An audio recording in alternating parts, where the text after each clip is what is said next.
नाम से ऋतुमणि नाथ। नमस्कार, मोर नाम से निवेदिता राभा। नमस्कार, मोर नाम से मानी बर्मन। नमस्कार, मोर नाम से वेदांत नाथ। नमस्कार, मोर नाम से अविनाश नाथ। मोर नाम धुपगुड़ी उच्च माध्यमिक विद्यालय। आमी 6th শ্ৰেণীৰ ছাত্ৰ ছাত্ৰী। আমাৰ বিদ্যালয়খন অসমৰ ওদালগুৰি জিলাত আছে।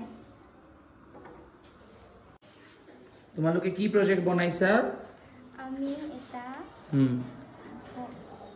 গছ লগোৱা পট বনাইছা। এইটোত কি আছে, কি আছে? তলত কি আছে? আৰু ওপৰত হিল আছে। হিল মানে মাটিৰে দিয়া আছে আৰু গছটো লগাই থোৱা আছে।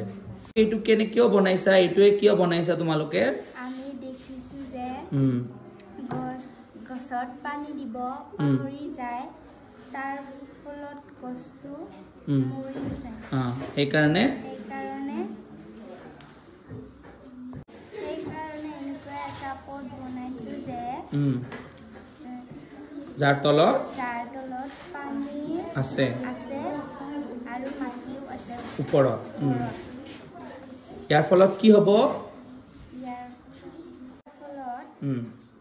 ইয়াৰ ফলত পানী দিব পাহৰি গলেও গছত পাহৰি গলেও গছে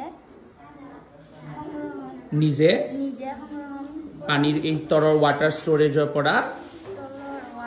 ষ্টৰেজৰ পৰা পানী সংগ্ৰহ কৰি ল'ব পাৰিব।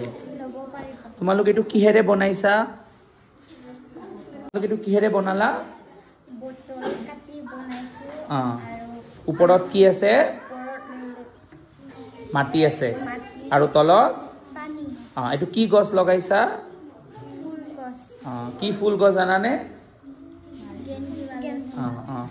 এই গছটো তোমালোকে কেতিয়া লগালা? গছটো কালি লগাইছো। তেনেহলে গছটো কিয় নমৰিলে কালি লগাইছা যদি? তাৰ তলত পানী আছে আৰু ওপৰত মাটি আছে। আচ্ছা।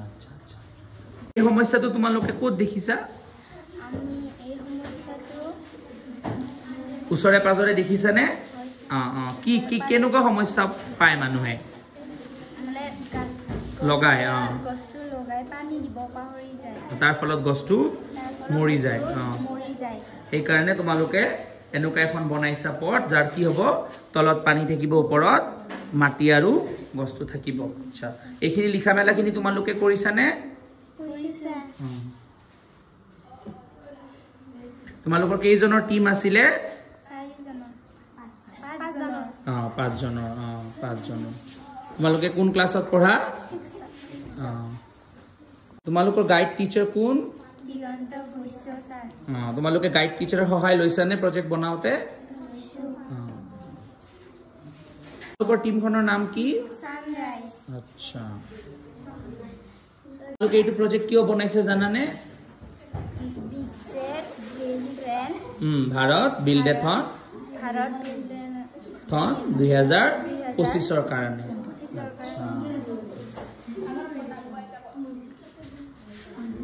তোমালোকৰ এই প্ৰজেক্টটো কোনটো থিমৰ অন্তৰ্গত? আত্মনিৰ্ভৰ ভাৰত।